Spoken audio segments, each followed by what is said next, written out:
The other method to insert components is using Catalog Browser. To do that, you can use icon menu that is located in the Insert Components panel and select the Catalog Browser. As you see, the Catalog Browser dialog box will be shown.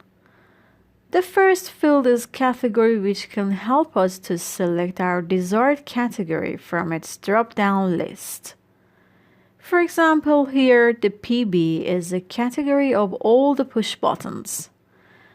The second one is Search field, which can make it possible to find the exact component based on the database and keywords that you insert in this field.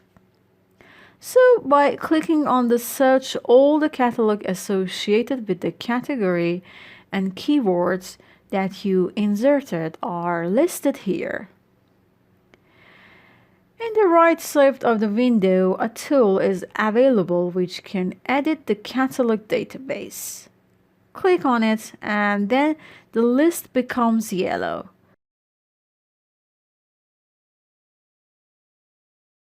Just by right-clicking on each row that you want, it is possible to edit, copy, cut, or delete the row of your catalog. Select each catalog that you want and just double-click on it. Therefore, in the command line, you will be prompted to insert the point.